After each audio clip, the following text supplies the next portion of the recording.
Bonjour tout le monde, bienvenue dans ce nouveau webinaire de présentation des trucs et astuces de Divolto Wivi. Donc je me présente, Vissal Turkoglu, je suis consultant avant-vente chez l'éditeur Divolto. Et puis donc j'interviens effectivement aujourd'hui pour vous montrer un certain nombre d'outils, de trucs astuces que vous pouvez utiliser sur la solution Divolto Wivi. Alors il y a sans doute des trucs astuces que vous connaissez déjà, d'autres que vous allez peut-être découvrir aujourd'hui. Voilà, et puis si évidemment si vous avez des questions, vous n'hésitez pas à les poser pardon, dans le petit chat. Je suis également accompagné de Christian et de Mathieu qui feront le plaisir de répondre à toutes vos questions au cours de cette démonstration. Je vous propose de démarrer. Donc je vais me rendre sur la partie. Je vais d'abord dans un premier temps démarrer avec la partie CRM web et puis je vous montrerai encore quelques petits trucs et astuces côté mobile. Donc je me rends sur la partie CRM web. Nous allons démarrer ce truc astuce avec bien entendu le moteur de recherche que vous allez retrouver sur la partie supérieure et qui vous permet de retrouver rapidement de l'information selon vos critères de recherche. Je vais prendre un exemple assez simple. Je saisis par exemple Dijon. Vous voyez qu'il me retrouve un certain nombre des résultats. Et puis vous pouvez ici retrouver l'ensemble des résultats. Je vais retrouver en l'occurrence ici 75 résultats. Puis vous voyez que j'ai plusieurs types de résultats, j'ai notamment des opportunités, j'ai un tiers qui se nomme entreprise Dijon-Guichard, j'ai un autre tiers, et puis je vais pouvoir ici de cette façon retrouver toutes les informations, tous les résultats que vous affiche le moteur de recherche. Vous avez effectivement la possibilité ensuite d'affiner vos résultats sur la partie droite. Si finalement je recherche plutôt un tiers ou si je recherche plutôt un contact, ou voire même des interventions ou des opportunités. Et puis à partir de là, je peux directement me rendre sur la fiche du client, en l'occurrence ici à l'atelier de Dijon. Je vais m'attarder quelques instants sur la fiche client pour vous montrer deux, trois petites choses. Alors vous voyez, dans un premier temps, vous avez des pop-up qui s'affichent, qui vous dit attention, voilà, le numéro de SIRET n'est pas renseigné pour ce client. Donc effectivement, vous allez retrouver ici l'indice qualité qui vous informe que, en l'occurrence ici, la moitié des informations ne sont pas remplies ou renseignées sur cette fiche client. Vous voyez, indice qualité 5 sur 10. Donc c'est effectivement dans le cas où vous souhaitez bien remplir, bien renseigner les fiches clients. Si effectivement c'est important pour vous de retrouver toutes les informations relatives au client, vous voyez qu'effectivement le code APE n'est pas renseigné, le numéro de SIRET n'est pas renseigné. Donc vous pouvez décider quelles sont les informations essentielles pour vous à renseigner pour avoir ici du coup une note de 10 sur 10. En ce qui concerne le client, sur ce que nous appelons le header dans la solution Diwal2EV, vous voyez que je vais retrouver un certain nombre de mots-clés, ce que nous appelons ici des étiquettes ou des tags, que vous pouvez créer de façon dynamique, que je peux simplement ici venir ajouter. Par exemple, si c'est une entreprise de taille intermédiaire, je vais simplement créer voilà, ETI. Et puis vous pouvez utiliser ces tags, notamment dans le tableau, sur la liste des clients, pour pouvoir filtrer par exemple sur toutes les entreprises de taille intermédiaire, ou par exemple si je souhaite filtrer sur tous les clients ambassadeurs ou sur tous les clients VIP par exemple. Donc vous pouvez très facilement créer des tags de ce type, et ces tags-là, vous allez le retrouver sur plusieurs écrans dans la solution Diwal2EV. Autre chose, vous avez sans doute remarqué effectivement que juste sur la partie inférieure des tags, nous allons retrouver la notion d'abonnement. En l'occurrence ici, en tant qu'utilisateur, je me suis abonné au client à l'atelier du Dijon. Et concrètement, qu'est-ce que cela signifie? Ce qui veut dire que moi, en tant qu'utilisateur, peut-être parce que je suis le commercial rattaché au client à l'atelier du Dijon, je souhaite suivre toutes les modifications apportées sur cette fiche client, un numéro de téléphone qui a été modifié, un événement qui a pu être rajouté, etc. Et puis je vais en être informé simplement sous forme de notification. Vous voyez la petite cloche sur la partie supérieure droite. Vous allez retrouver ici, par exemple, voilà, je me suis abonné effectivement au client à l'atelier de Dijon, pardon, et vous voyez qu'effectivement il a été modifié tel jour à telle heure. Et j'en profite au passage pour vous montrer que je me suis également abonné à un certain nombre de tâches. La tâche ici qui a été modifiée, la tâche qualifiée à la demande du client qui a également été modifiée. C'est très intéressant, notamment dans le cas où vous déléguez une tâche, vous l'affectez à un autre collaborateur, et vous souhaitez suivre cette tâche de plus près pour savoir effectivement si le collaborateur en question a bien traité la tâche. J'en profite en ce qui concerne les tâches, simplement dans les choix utilisateurs, dans les options, si je quitte très rapidement cette fiche, vous allez retrouver effectivement les abonnements. l'ensemble des abonnements, donc l'ensemble des entités auxquelles vous êtes abonné. Vous voyez, je me suis abonné ici en l'occurrence à 2 tâches, à un client en particulier, et puis si finalement je souhaite me désabonner, je peux très facilement réaliser cette opération. Autre possibilité aussi, vous allez retrouver ici les options de notification. Finalement, est-ce que les notifications, je souhaite plutôt les réceptionner, des notifications sous forme d'email? Est-ce que c'est plutôt à la génération? Est-ce que c'est plutôt agrégé, 1 fois par jour, 1 fois par semaine? De la même façon sur la partie mobile, est-ce que c'est plutôt à la génération 1 fois par jour, 1 fois par semaine? Et de la même façon pour la partie Teams. Voilà, simplement pour que vous sachiez effectivement que ça existe, cette partie-là. Je retourne sur la fiche client pour vous montrer, encore, quelques petits trucs astuces. Vous allez retrouver au niveau de cette fiche client, notamment les champs personnalisés. Il faut savoir effectivement qu'avec la solution d'Ivalto Eevee, vous avez la possibilité de créer un certain nombre de champs, des champs qui peuvent être intéressants dans le cadre de votre métier, dans le cadre de votre activité, de créer ici un certain nombre de champs. Ici, en l'occurrence, c'est pour la fiche client, mais ça peut être le cas pour, par exemple, pour les opportunités, pour un certain nombre d'entités dans Divalto Eevee. Vous avez la possibilité, vous avez complètement la main, bien évidemment sous réserve de droit, hein, de créer des champs personnalisés, les voir affichés ensuite sur la fiche client. Et ces champs personnalisés, vous pouvez bien évidemment les mettre sous contrôle. Quelles sont les informations que vous voulez saisir? Est-ce que c'est plutôt sous forme de cases à cocher? Est-ce que c'est plutôt sous forme de liste que vous souhaitez les afficher? Ou simplement saisie de champs libres? Voilà, l'utilisateur peut rajouter les informations qu'il souhaite sans pour autant les mettre sous contrôle. Et puis ces informations deviennent également des critères de recherche au niveau du tableau. Le tableau que vous allez retrouver avec la liste des clients. On y reviendra dans quelques instants. Et puis vous voyez, vous avez également la partie chiffres clés qui vous permet cette fois-ci de s'interfacer, et ce par web service avec Infogreffe, c'est-à-dire que dès lors où vous avez renseigné le SIRET de votre client, vous avez la possibilité d'interroger Infogreffe et de retrouver finalement toutes les informations relatives à ce client. Alors ici, en l'occurrence, vous vous souvenez, effectivement, j'avais un petit pop-up qui me disait le numéro de SIRET n'est pas renseigné, donc je ne vais pas m'attarder sur cette partie-là. Je vais vous montrer l'exemple avec un autre client. Je vais juste vous montrer encore 2-3 petites choses ici. Vous voyez que sur la partie inférieure, je vais retrouver notamment les contacts. Donc vous voyez, à partir de là, je peux directement basculer sur la fiche contact. Je vais prendre par exemple Isabelle Blanchard. Et Isabelle Blanchard, encore un petit pop-up qui s'affiche qui me dit voilà, email au NPAI, donc n'habite pas à l'adresse indiquée. Donc à partir de là, je peux venir modifier son adresse mail, puisque effectivement c'est ce qui signifie ce NPAI, c'est-à-dire qu'elle a été ciblée par des campagnes d'emailing. Et puis ici, l'outil d'emailing nous a remonté l'information selon laquelle finalement Isabelle Blanchard, on n'a pas pu la cibler, puisque son adresse mail n'était pas, en tout cas n'est pas juste, a été mal renseignée. Alors du coup, effectivement, c'est pas un bon exemple, mais c'est pour vous montrer que à partir de la fiche contact, on peut lui envoyer un email. Une fois que effectivement on renseigne l'email de façon correcte, on peut lui envoyer un email en s'appliquant, en se basant notamment sur des modèles de mail. Donc je peux très rapidement ici appliquer un modèle de mail. Par exemple, si je veux la remercier d'avoir participé à la démonstration, si je veux par exemple lui envoyer une invitation au salon Vivatech Technologies, par exemple, voilà, c'est un exemple. Je peux valider la sélection. Et puis à partir de là, vous voyez qu'il va me rapatrier automatiquement un certain nombre d'informations, l'objet du mail qui est pré-renseigné, et puis dans l'objet du mail, enfin dans le corps du mail, dans le modèle de mail, j'ai pu renseigner aussi une pièce jointe que nous allons retrouver.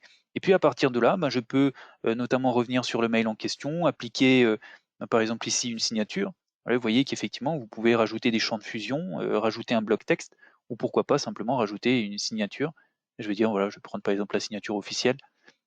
Puis de cette façon, à partir de là directement, on va pouvoir envoyer un mail à Isabelle Blanchard. Je quitte. Alors bien évidemment, une fois après avoir envoyé le mail, on peut décider d'enregistrer ce mail au niveau des événements pour histoire de laisser une trace finalement. Vous voyez que finalement, au niveau des contacts, on peut aussi rajouter des étiquettes. Donc vous voyez que c'est valable aussi côté contact. J'en profite également, comme je suis sur la fiche contact, pour vous montrer que, au niveau de la fiche contact, vous pouvez préciser aussi le supérieur hiérarchique. Alors, vous l'aurez deviné, l'intérêt, c'est ensuite de visualiser l'organigramme. Donc vous voyez qu'effectivement, je peux très rapidement ensuite retrouver l'organigramme de l'entreprise, en l'occurrence ici de l'entreprise, à l'atelier de Dijon. Et puis vous voyez qu'au sein même de cet organigramme, finalement, il y a des contacts qui ne font pas partie, de l'organigramme que je peux simplement venir glisser, déposer, selon évidemment sa position dans l'organisation. Je retourne sur la fiche client pour vous montrer aussi que, alors c'était une nouveauté, tout comme l'adresse mail directement, enfin l'envoi de mail depuis la fiche contact, la notion de relation. Simplement pour vous dire qu'effectivement, depuis la dernière version, vous avez la possibilité de préciser quelles sont les relations qu'il peut y avoir entre vos clients.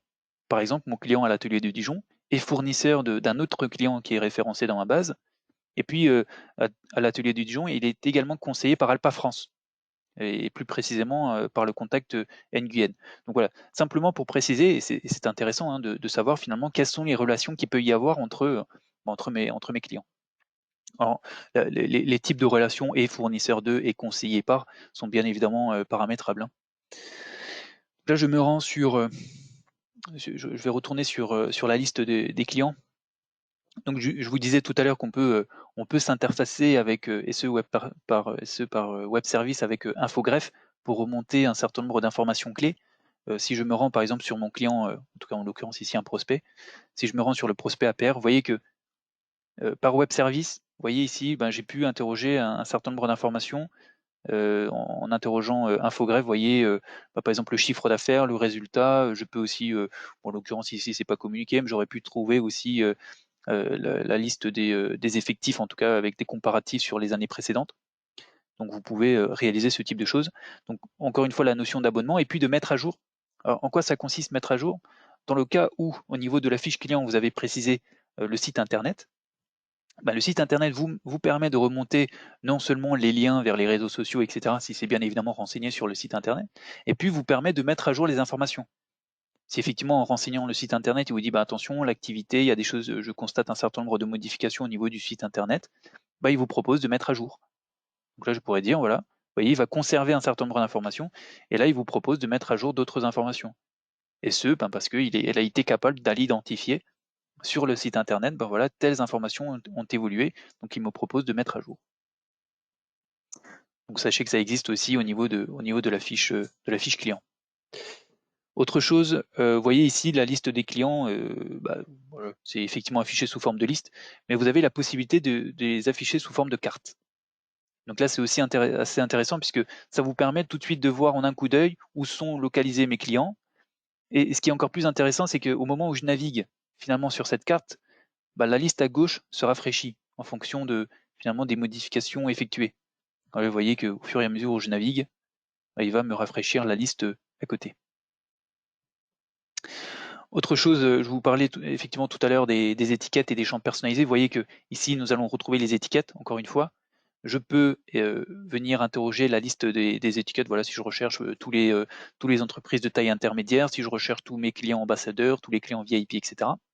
Puis en parlant de clients VIP, justement, c'était un champ personnalisé. Donc à partir de là, je peux décider d'afficher, par exemple, voilà, je vais dire, voilà, je vais plutôt rechercher tous les clients VIP. Donc là, je peux simplement cocher la case et retrouver, en l'occurrence ici, 2 clients VIP. Voilà pour cette liste client. Nous parlions de mail tout à l'heure. Je simplement vous rappeler que nous avons également, au niveau de Outlook, un connecteur Default2EV. Donc, c'est-à-dire que, par exemple, ici, nous avons réceptionné un mail d'un client.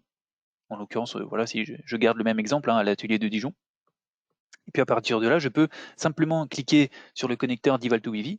Et qu'est-ce qu'il va faire concrètement? C'est plusieurs choses. Il va dans un premier temps identifier quels sont les contacts et puis quel est le client. Donc là, nous avons bien identifié le client à l'atelier du Dijon. Et là, il m'a bien identifié Elisabeth Blanchard. En revanche, il me dit, voilà, il y a 2 contacts que je ne connais pas, et donc j'ai la possibilité de les rajouter directement à partir de ce connecteur Default2EV. Et puis, ce qui est intéressant, c'est que tout de suite aussi, à partir de là, je peux consulter finalement, sans pour autant me rendre dans Default2EV, consulter les chiffres clés de ce client.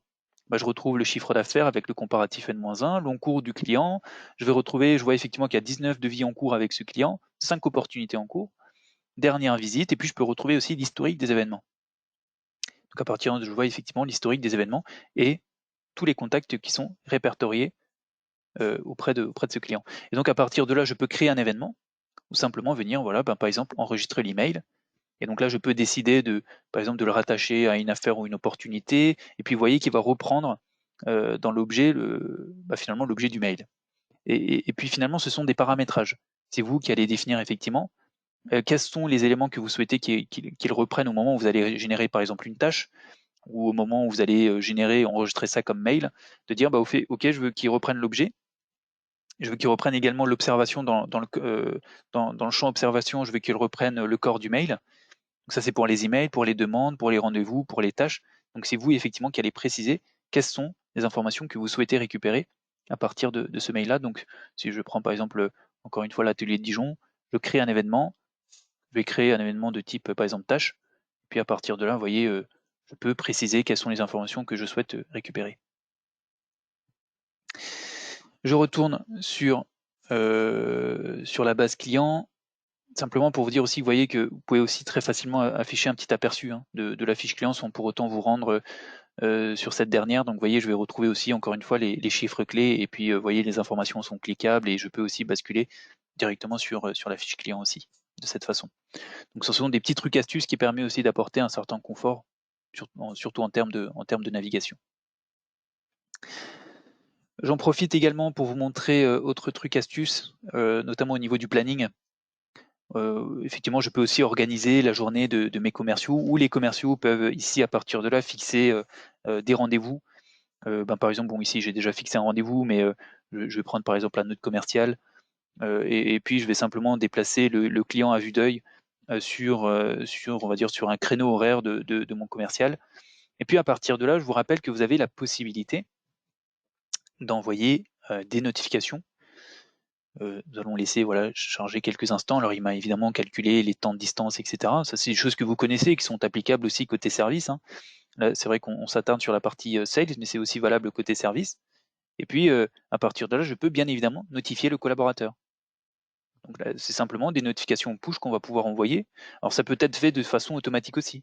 C'est pas pour autant, là je le fais de façon unitaire, mais c'est des choses finalement qu'on va pouvoir paramétrer sur le paramétrage des notifications et simplement envoyer des notifications aux collaborateurs et directement aussi aux clients. Et puis vous voyez que vous avez également la notion de client pivot.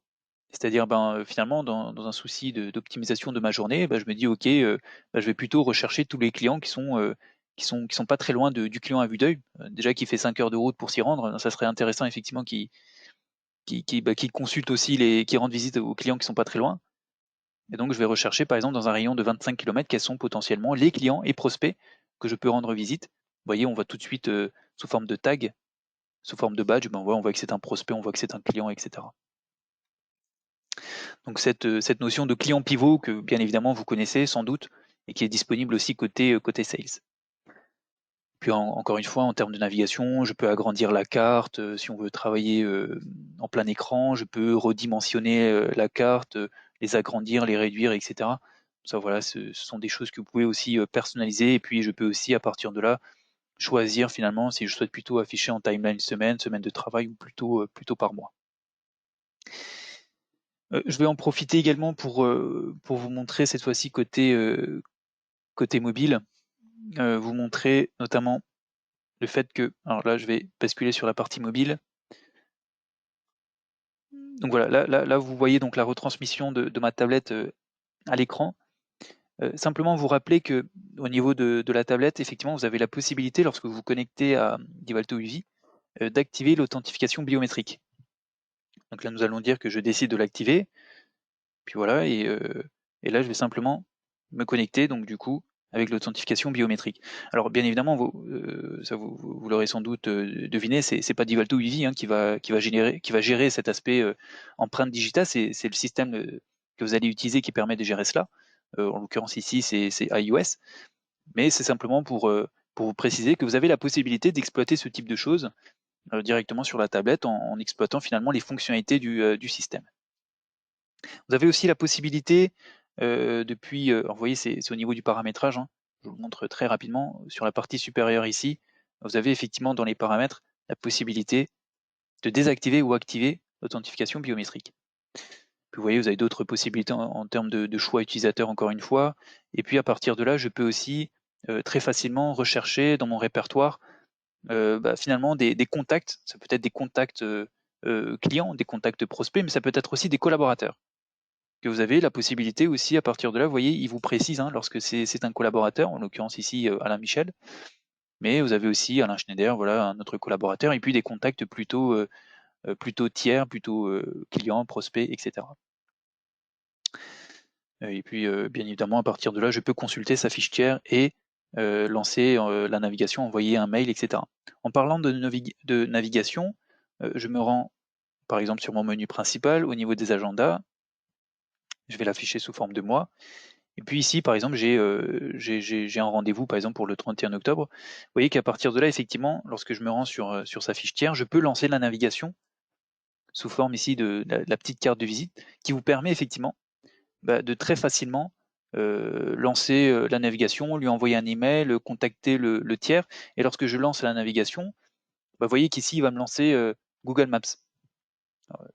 Je redémarre, voilà, il va me lancer Google Maps. Alors ce sont encore une fois des choix utilisateurs.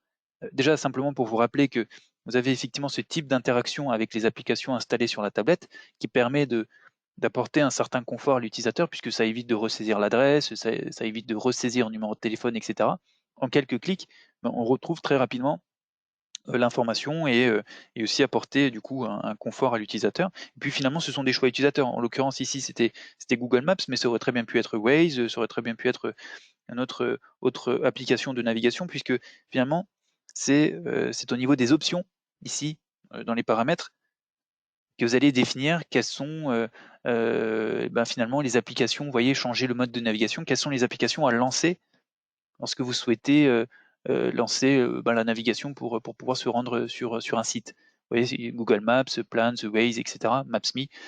Donc encore une fois, ce sont des choix utilisateurs pour lancer ces différents types de navigation.